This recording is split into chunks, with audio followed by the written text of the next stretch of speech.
And it's been another week, he said for the last time. Hey guys.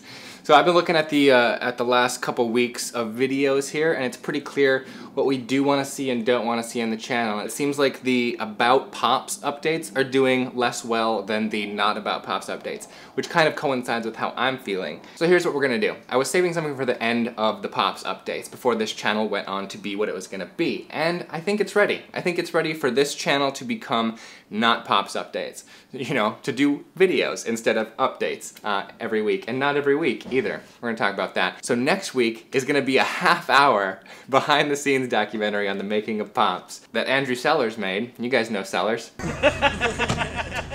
America. I just love it. I think he did a great job. I think he did an amazing job, and that will be kind of the conclusion of the PoPS updates on this channel.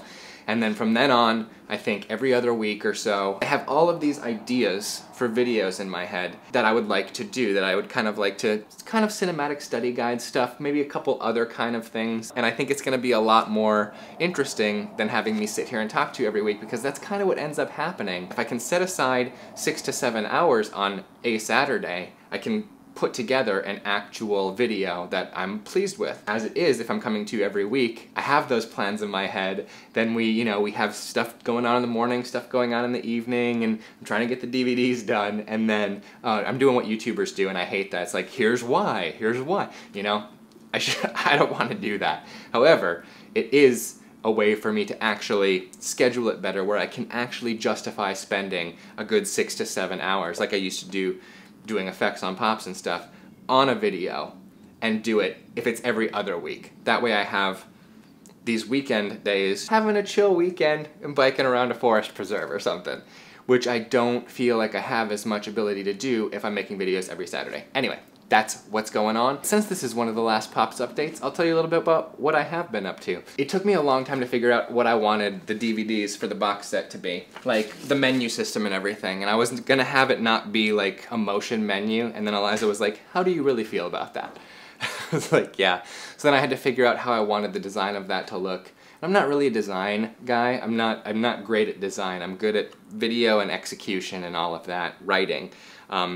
Design, like graphic design, not my forte. So I finally came up with a design that I liked, and I've got discs 1 and 2 completely done, ready to go. So that's episodes 1 through 4. 5 and 6, Liza and I still needed to do the commentary track for 6. We're gonna do that. However, what I ran into, this is fun, closed captions. I was grabbing the captions off the full YouTube videos. Few updates back, I'm not gonna pull the clip, I'm running out of time today, as is happens when I do the video updates every week. I said, if you guys could do captions for the videos, awesome. I have English subtitles for every full episode of PoPS. And for the first 5, I also have Danish subtitles. For the first 4, I have Portuguese subtitles. And for the first 2 or 3, I have German subtitles. So I was pulling those off and putting them on the discs. But in order to do that, it was like a whole process. Because there are certain ways you can download them. You can download them as an SRT file, which I ended up doing because I'm using DVD Studio Pro, an old Mac program, to actually put the discs together, like with all the menus and everything. They take STL files, but you can't download a straight STL file, so I had to download an SRT file, go to this place called rev.com where they have a captions converter, and I changed the SRT files to STL files. When I pulled that in and finally got it up, and the thing is, it wasn't accepting it, so I had to like remove this and do this. It was like a whole process of figuring it out. Then the timings were off, and I was like, what the hell? And that's because in the conversion from the ProRes files that the episodes are, bringing them down to DVD files, it also changed the frame rate to 2997 instead of 2398. So I had to download this thing called the Subtitle TC converter and convert the frame rate to the new frame rate, and then all of it lined up again. However, once I had done that and I imported all the subtitles, the Portuguese and the Danish especially, where there are these characters that we don't use on American keyboards, were showing up like this. Check marks and registereds and everything, and I was like, ugh.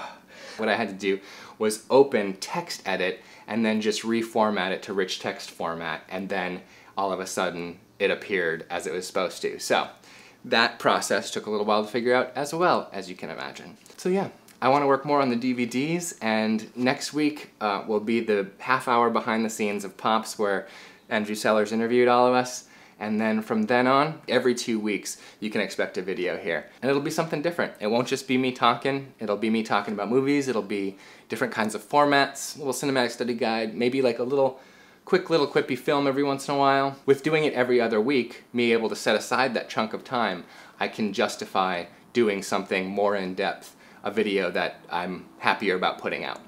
So that's what's up. Enjoy the PoPS logo while it lasts. I'm actually going to change the channel icon to the Pineapple Boy Films icon starting shortly. Here's a couple videos, the last two PoPS update videos, because I really loved them. Thanks guys. That's the PoPS logo. Have a good week, and I will see you again.